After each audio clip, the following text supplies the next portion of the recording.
오늘 설교의 제목이 문제 있는 교회는 이라고 잡았습니다. 교회에 대한 이야기를 하겠지만 이 말씀을 문제 있는 성도는, 문제 있는 가정은, 아니면 또 내가 속해 있는 그 공동체가 문제가 있으면 이렇게 해야 됩니다 라고 우리에게 해결 방안을 제시해 주는 말씀이기 때문에 잘 새겨 듣고 내 삶에 문제가 있을 때 이 말씀을 따라서 실천하여 주의 은혜가 삶 속에 넘쳐나기를 예수님의 이름으로 축복합니다. 예수님께서 이 땅에 계셨을 때 참 많은 일들을 하셨죠. 놀라운 기적과 또 병고침, 심지어 죽은 자들을 살려내고 또 물고기 2마리와 보리떡 5개로 남자만 5,000명, 줄잡아 2만 명이 넘는 사람들을 먹이면서 많은 사람들이 예수님을 주목하게 됐어요. 그리고 그 예수님을 통해서 구원을 바라는 이런 믿음을 갖게 되었지요. 그런데 그렇게 되고 있을 때 예수님이 갑자기 십자가 처형으로 목숨을 잃고 말았습니다.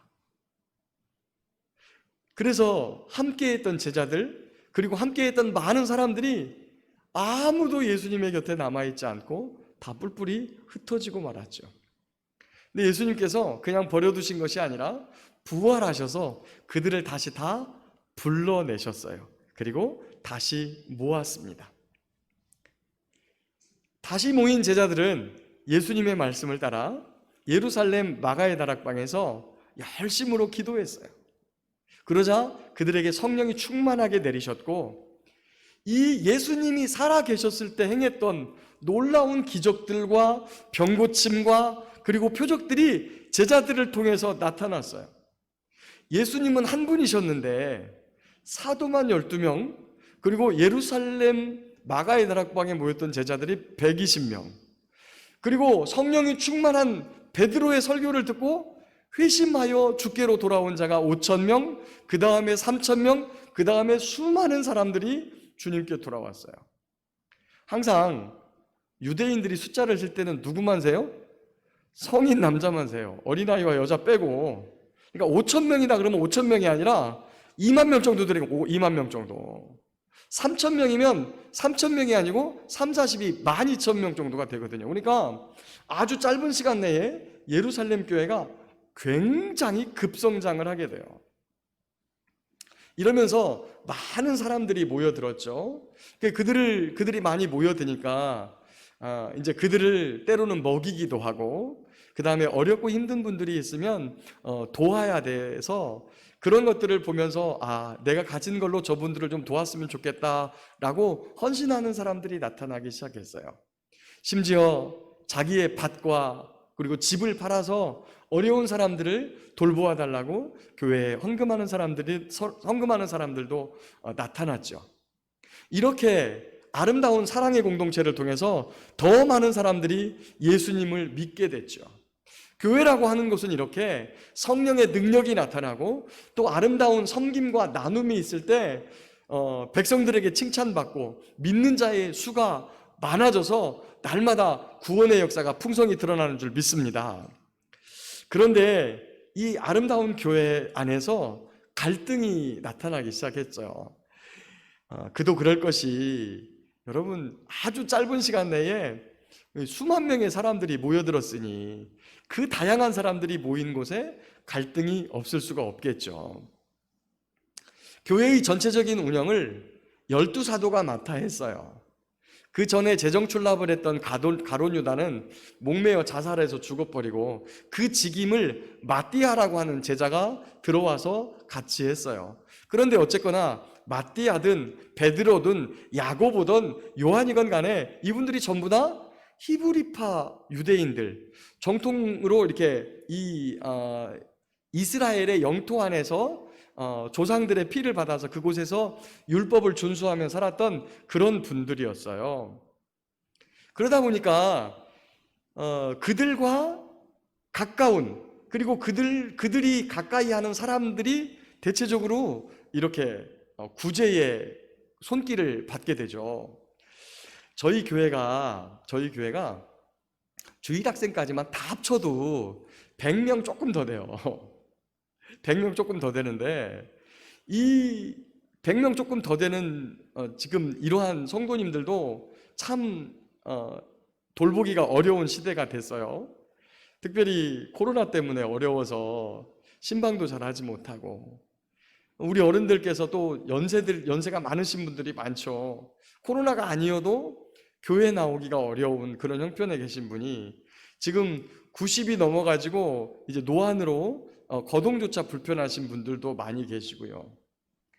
그런 분들을 신방할 때 참 조심스러워요. 제가 마스크 다 끼고 가서 잠깐 볼일만 보고 드릴 말씀만 드리고서 저도 빠져나와요. 저도 아무리 제가 이곳에서 활동을 하지 않으려고 해도 그래도 목회자고 또 젊은 사람이고 하다 보니까 어른들보다 활동이 많아요. 많은 사람들을 접하게 되고, 물론 시내에 나갈 땐 버스를, 대중교통을 이용하진 않지만 때로는 모시고 병원에 가기도 하고, 그러다 보니까 저를 통해서 혹시나 딸려 들어오게 되면 이 바이러스에 어른들이 감염되게 되면 굉장히 치명적일 수 있기 때문에 신방도 매우 조심스럽습니다. 그리고 또 사람에 따라서 한계가 있어요. 어떤 교회에서 연구를 했는데 목회자 한 명이 막 신경 쓰고 집중하지 않아도 성도들을 딱 케어할 수 있는 정도의 인원을 몇 명 정도로 잡았냐면 평균적으로 200명에서 300명 정도로 잡아요. 물론 저처럼 능력 없는 사람은 100명도 버겁죠. 근데 정말 이런 탁월한 능력을 가지신 분들은 혼자도 500명 케어가 가능해요. 근데 그런 경우는 거의 드물고요. 250명이 넘어가면 목회자의 눈에 사람이 안 보인답니다. 이게 무슨 말이냐면 주일에 어떤 성도가 빠져도 왜 빠졌는지 전혀 모른다는 거예요. 그리고 그 사람이 빠졌는지조차도 이 특별하게 중직들 매일 보시는 이런 분들은 빠지면 금방 표시가 나는데, 그렇지 않은 사람들이 많아서 그냥 왔다 갔다 하는 성도들이 점점 늘어나는 거예요.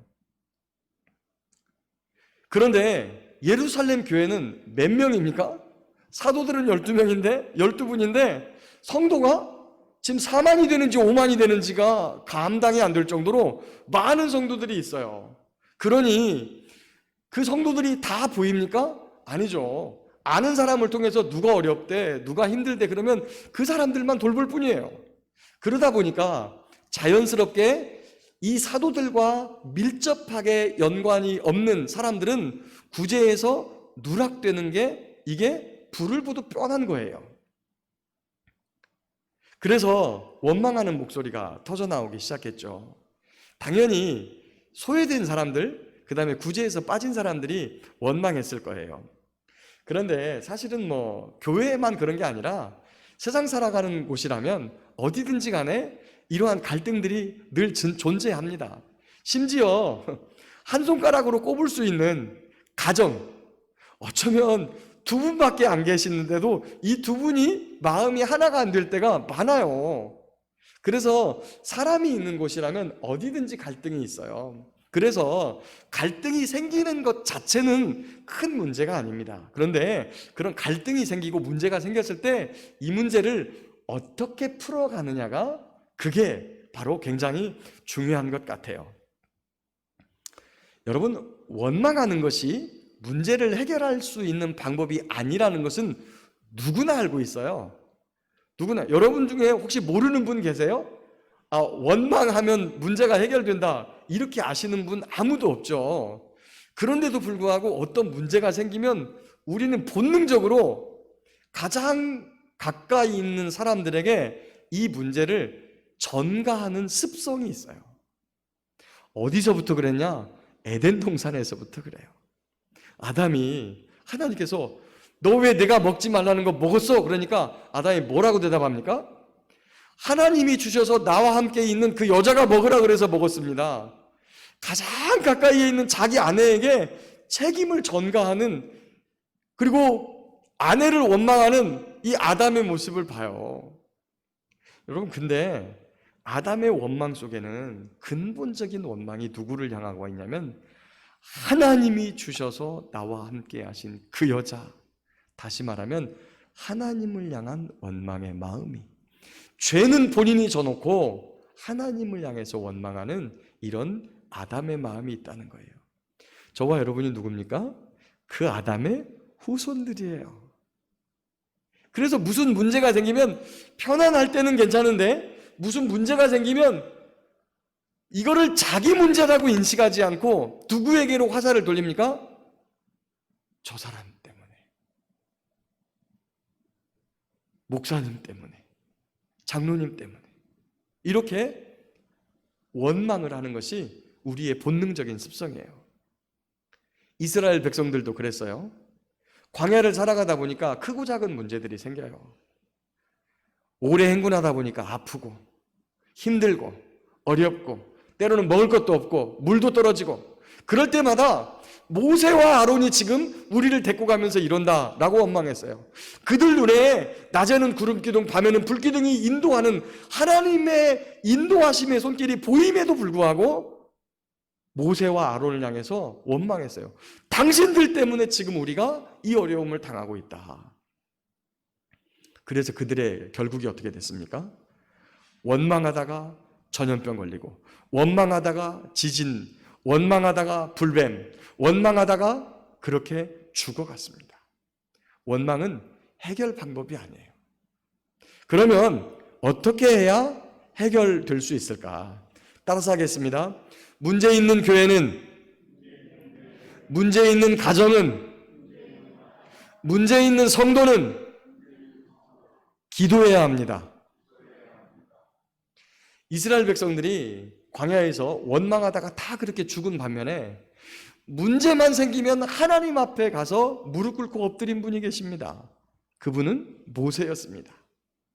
놀랍게도 먹을 것이 없을 때, 물이 없을 때, 전염병이 돌 때, 불뱀에 물렸을 때 모세가 하나님 앞에 엎드리면 하나님은 늘 기가 막힌 방법으로 모세에게 이 문제를 해결하고 극복할 수 있는 방법들을 말씀해 주셨어요. 그리고 하나님이 직접 역사하셔서 그 문제를 해결해 주셨다는 거죠. 기도가 뭡니까? 하나님 이렇게 해주세요 라고 내 생각을 관철하는 겁니까? 여기 좀 보세요. 기도가요, 하나님 이거 이렇게 해주세요 하고 내가 생각하고 있는 걸 관철하는 거예요. 40일 금식 기도를 왜 합니까? 목숨 걸고 내가 지금 하고 싶은 게 있는데 하나님 이거 안 해주면 나 죽어버릴 거예요 하고 다 굶고 쫄쫄이 굶는 겁니까?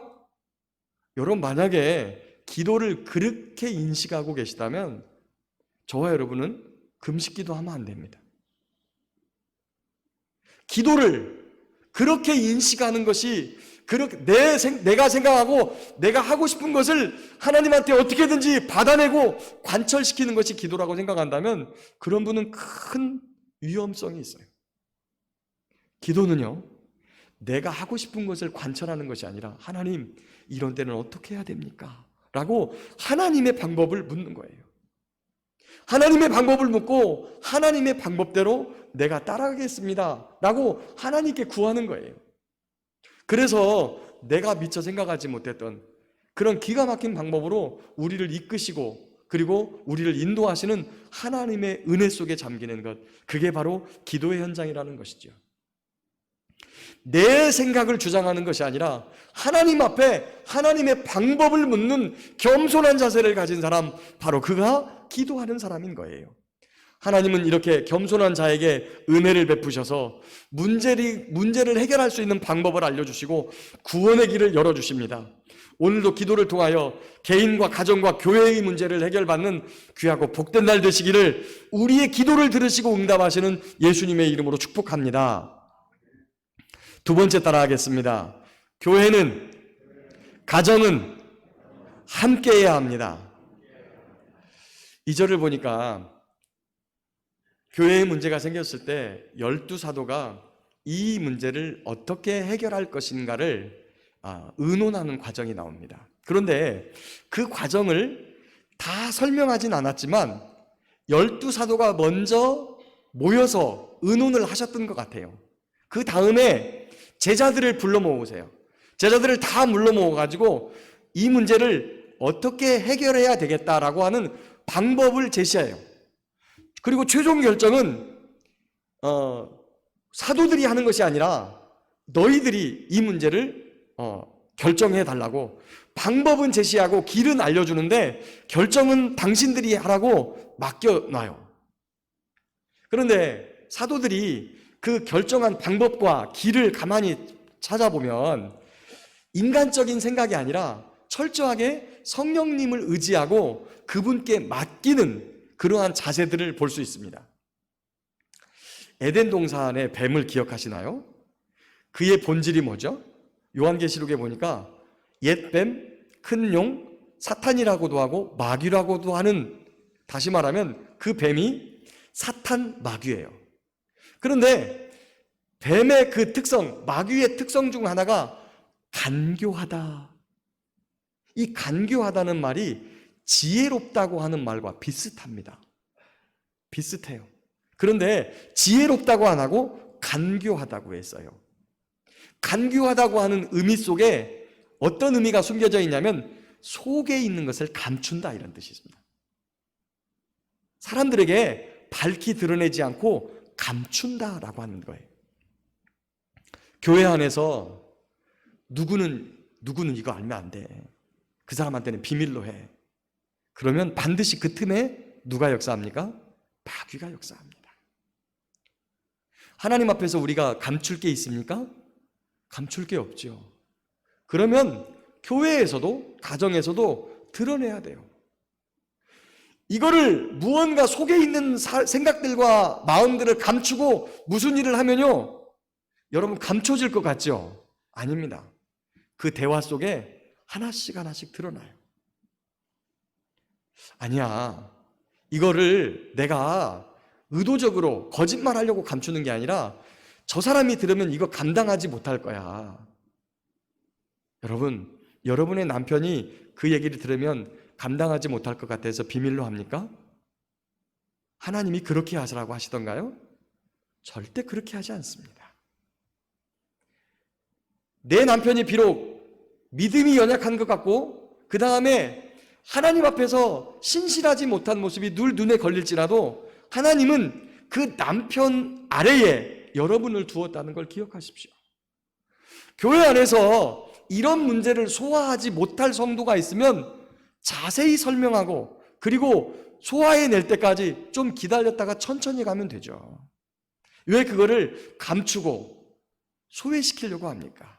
왜 그 사람을 제외시키려고 해요? 만약에 소수만 알고 무슨 일인가를 은밀하게 처리하면 그것이 영원히 비밀로 지속됩니까? 나중에 그것이 드러났을 때 그것으로 인해서 더 많은 오해와 갈등이 벌어지게 되죠. 제가 대덕교회에 처음 왔을 때 회의를 꽤 많이 했습니다.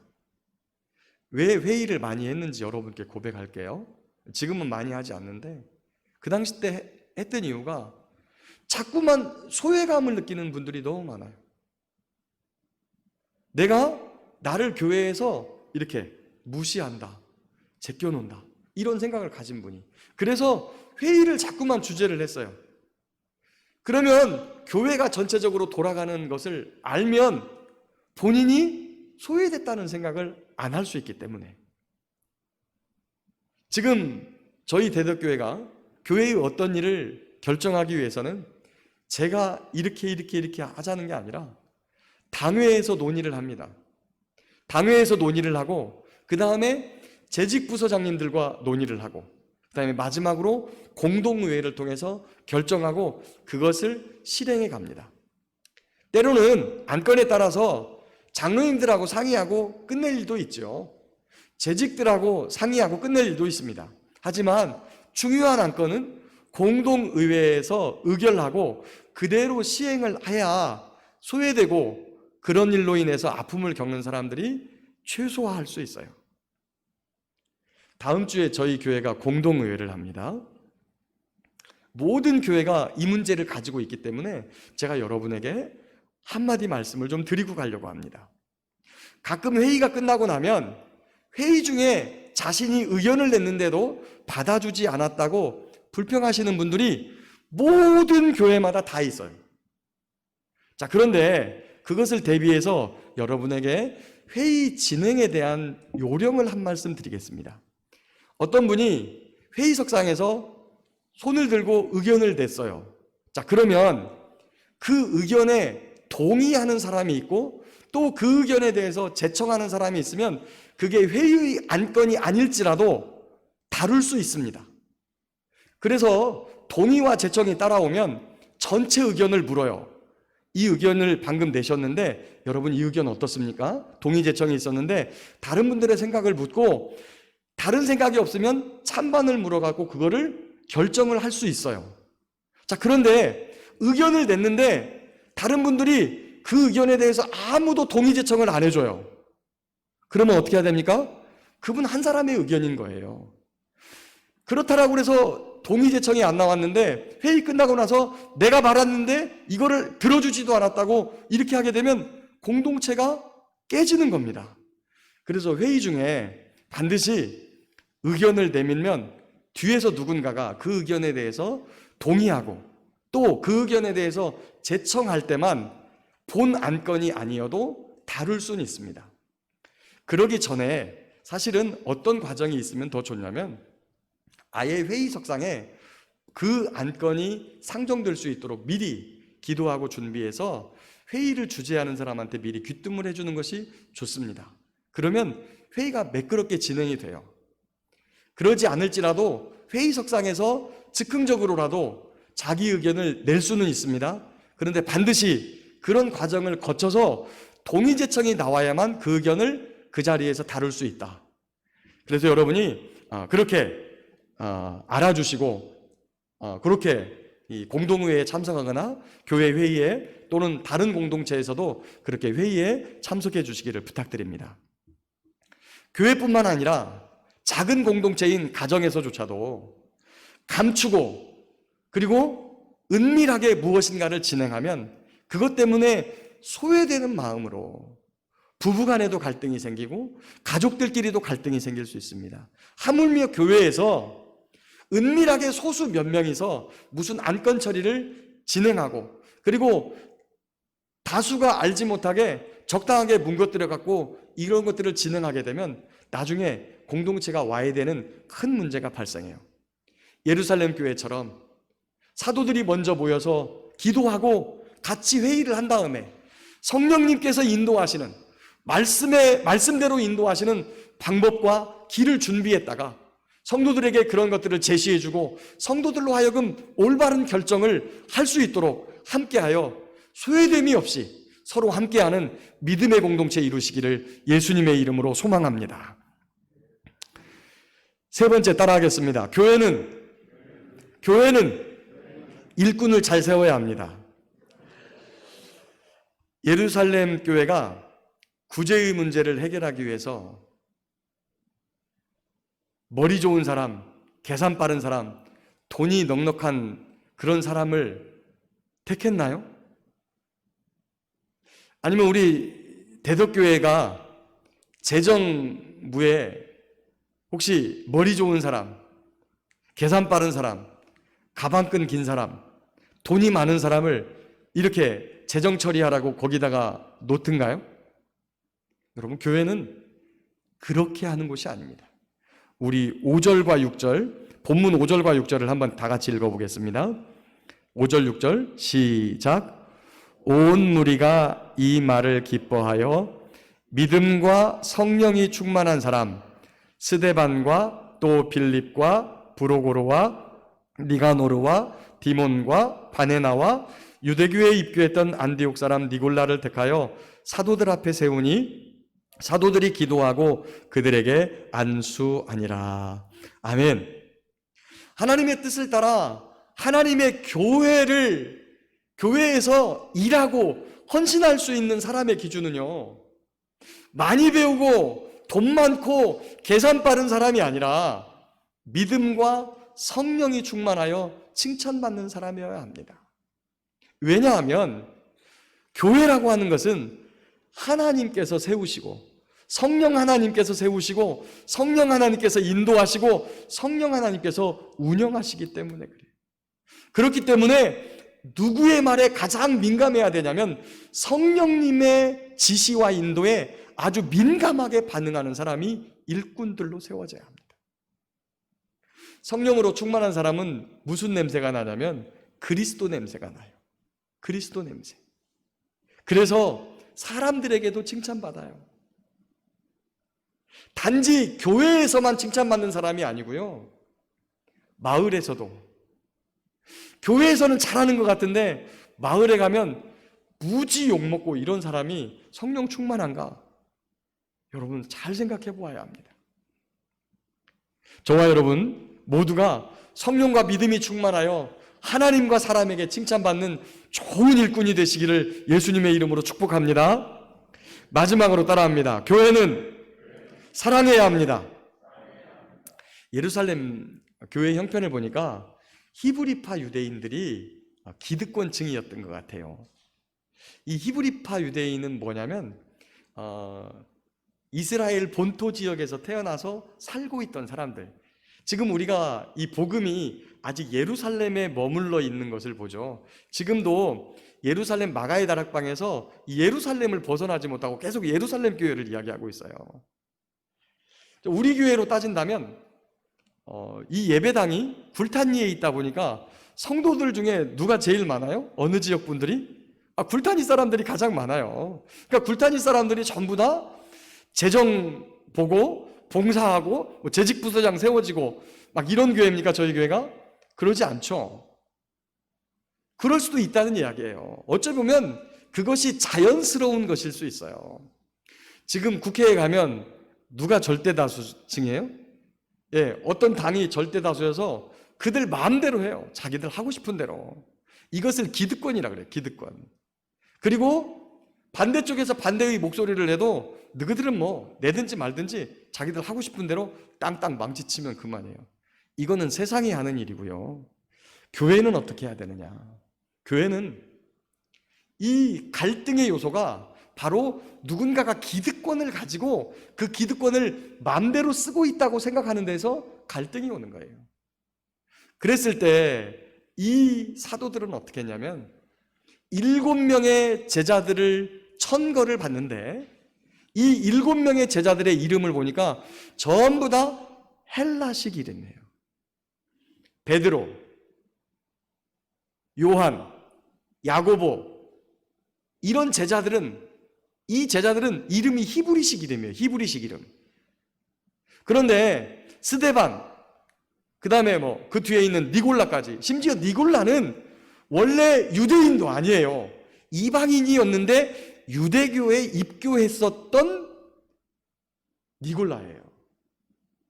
교회가 이렇게 소수가 문제를 제기하자 그 소수의 사람들, 기득권이 없었던 사람들에게 모든 기득권을 넘겨줘 버려요. 그리고 제자들은 말씀과 기도에 전무하면서 모든 재정 출납을 그리고 구제하는 일을 모두 그들이 시행하도록 다 맡깁니다. 교회는요, 누가 힘을 가지고 있느냐, 누가 재정을 맡고 있느냐가 그게 힘이 되어지고 그것이 교회를 좌지우지하는 능력이 되어지는 거, 그거 절대 아닙니다. 오히려 자신이 가지고 있는 힘을, 기득권을 내려놓고 양보하고 오히려 내가 가지고 있는 것을 나누어주며 섬기는 것, 이것이 바로 교회의 참모습이죠. 사랑이라고 하는 것은 교회의 본질입니다. 하나님이 없으면 교회가 아니죠. 근데 하나님이 어떤 분이에요? 하나님은 사랑이시라. 사랑이 없다는 것은 교회에 하나님이 없는 거. 그래서 사랑이 없는 교회는 이미 교회가 아닙니다.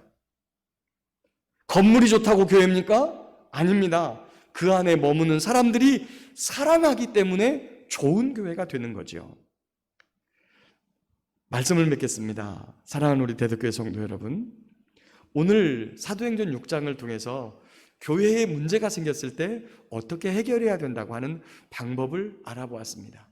이 방법은요, 교회뿐만 아니라 가정이라고 하는 작은 공동체, 심지어 내 자신의 문제가, 내 자신의 삶에 문제가 생겼을 때도 그대로 적용할 수 있는 그러한 말씀입니다. 문제가 있는 교회, 가정, 성도는 기도해야 됩니다. 이게 누구 때문에 생겼지라고 하는 것은 결코 해결 방법이 아니에요. 모든 열쇠를 가지고 계시는 하나님 앞에 기도하는 것이 문제 해결의 근본적인 방법입니다. 둘째로, 교회와 공동체 가정에서는 소외되는 사람이 없어야 돼요. 누구를 제끼고 따돌리고 그 사람에게 감추고 하는 것은 나중에 더 큰 문제가 생깁니다. 세 번째, 교회는 일꾼을 잘 세워야 합니다. 성령님이 주인 되시는 교회의 일꾼은 성령님의 목소리에 민감하게 반응하는 그러한 사람, 성령이 충만하고 믿음이 좋은 사람들이어야 되는 것이죠. 넷째로, 교회는, 가정은, 성도는 사랑해야 합니다. 사랑은 그리스도인의 본질이죠. 사랑하지 않고 미움이 가득하다면 하나님이 없고 마귀만 가득한 곳이 되는 것입니다. 오늘도 교회만이 아니라 개인의 삶과 가정에, 또한 우리가 속한 그 공동체에서 문제가 생겼을 때 서로를 원망하여 반목하고 패를 나누는 것이 아니라 하나님께서 세우신 일꾼답게 기도하고 거짓 없는 사랑과 양보로 서로를 하나 되게 만드는 평화의 도구로 사용받는, 쓰임받는 저와 여러분 모두가 될 수 있기를 예수님의 이름으로 축복합니다.